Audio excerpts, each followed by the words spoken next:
Yes, mbaniriza akadde kano mwasibye mutya muli mutya mwena abagifollowinga eno bagita Faali TV yugi. Wano mbani updates eziba zitambula mba n'amawulire agaba ga trendinga okwetoola eggwanga Uganda. Ngenda okusaba ka video kano kampere like comment section eri awo wansi awo oba kabuntire wansi awo mu comment section ate osigale nga ogyekomeddeko bagita Faali TV yugi.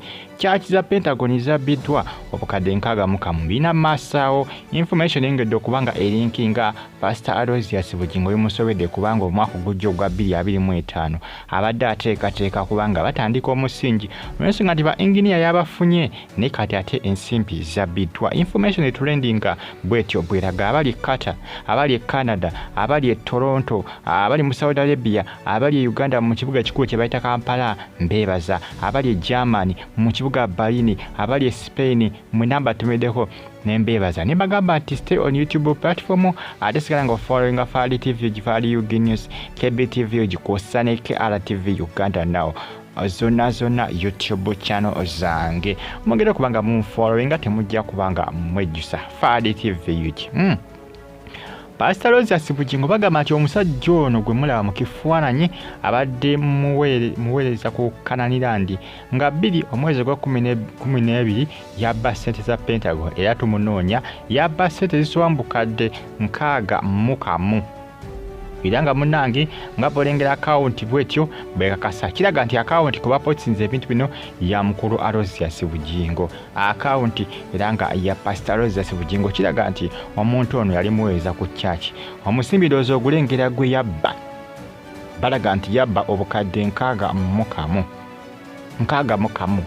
awo ebintu no biyintavudde omuntu ono gwe mulengera mu kifaananyi ndabanga abali bagamba nti yabba sito bazaza kibiina Ndio bali abasoko kubanga bafunye mawulire za kutegali matuufu kubanga agasoko okufuna gali galaganda musajja mukulu sente ziyabba zali za kibiina ndoza bali babuzabuza oli abali bakulitinga ka diversion kubanga ze mukusoka mawulire gasoko okulaba kati ate sawa zino bagamba nti ate sente yabba za Pentagon yalinga mweza ku church eya Kananirandi ku House of Prime Minister wa HPM House of Prayer Ministry eya Pastor Aduuse Bugingo bali mu kumuyiga baba bagamba nti yadukasalize emitiyana mbagaye mu kusoka bagamba nti yali yabba ssente za kibiina era nti yaddukira mitiyana kumbe bali balimba mu ssente zaali za church bukadde 61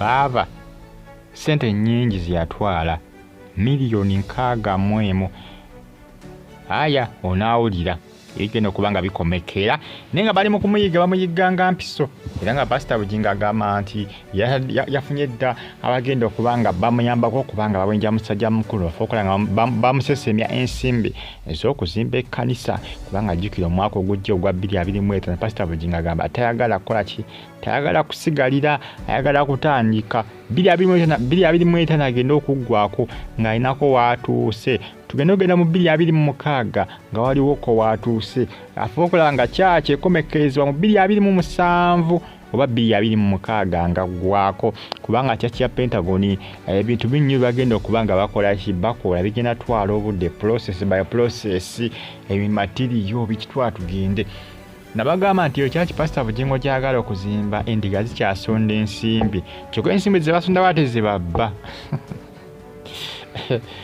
ensimbi ze basonda bate zibatwala akati nno ojja kumpulira ojja kuwulira ebigenda okubanga bikomekerera jiba nabagamba nti endiga zikyasondera ddala ensimbi katebeezamu ne batamukwate obukadde 61 bugendako wabugenze ettoggebwe butyo kibategeeza balina okuddamu basonde bagate obukadde obwo 61 omusajja bwe yakuuliise nabo bwe yadduse nabo Pentagon ebyayo Pentagon yo eri mu lusuubo okulabika nga ezimbibwa ekyamazima process ekyali mpanvu nnyo ey'okuzimba Pentagon bagamba nti bwete bwejja okubanga erabika pulaani maaso loza Pentagon ejja kubeera mabegeeri pulaani yaayo kubanga bagamba nti ne Salt Media Salt TV genda kubeera ku neeno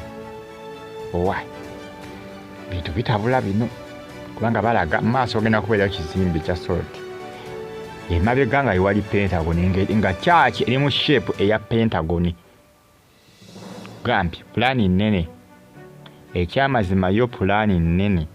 Wuuyo yazibanga 2 omwezi ogwa Desemba. Ono mwezi guno gwokubiri gwe tulimu guno gwa Desemba. Munange n'awenyuka nazo. Bamusubiza kubeera Mityana. Mityana gyayinza okuba nga yaddukira. Naye ng'akyali Mityana n'ensimbi zino 60 mu obukadde. Boogedde na leeti kubanga amawulire kibadde batandika okubanga bagamba nti yabba ssente zaali za kyaki. Kubanga mu kusooka nsi nali manyi yabba za kibiina, omanyi kakati Desemba bambi okugaba n'essente z'ebibiina kati kutandise n'abasinga ensimbi Bazibye. Kati mpuliddeko ye Makerere waliyo eyatwala ensente za Sako. Baali bakuŋŋaanya bombi bambi bagenze omusaba ensimbi nga talina wadde olw'ataano. Bitabuse ne bookya n'emmotoka ezibaddewo okumpi mu garage.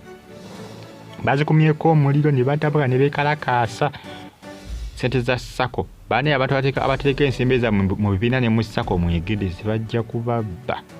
bajja kubabba.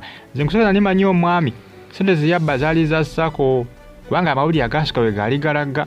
Kumbe ensimbi zaali diversion kubuzaabuza nti ensimbi teyabba za Pentagon wali ku kyaki ya HPM also Prayer Ministry. Ensonga zeezo Pentagon yeefuuse Pentagon bannange. Sibaali Pentagon nze naazimbibwa kale sibiizo bazibba bubbi. Kati 60 endiga ze zibonaabona endiga zeetukesa zekyange. Anti zisona ebintu bya Pastor Bugingo bino. Singa kyaki yali anakyalagawo singa ensimbi afuna nampetivu n'okusinga kati ze bamuwa. Endiga zeetukesa zediime nazo. Bagamba tusona ate babba nzibe. Nakyo tulagako wadde wotulagako nti oba olinako wootuuse wadde pe atukesa zediime yandibadde abako kyabalagako watuuse olugendo kubalagako nti ntuuse wano omusingi guno matiriyo yaguliddwa ba engini ababa bano ng'atabibakweka nabo nga bakola kibabirabako bwe kigenda mu maaso. Bali mu kumuyiga yabba 60 obukadde wali ku kyaki ya Pentagon.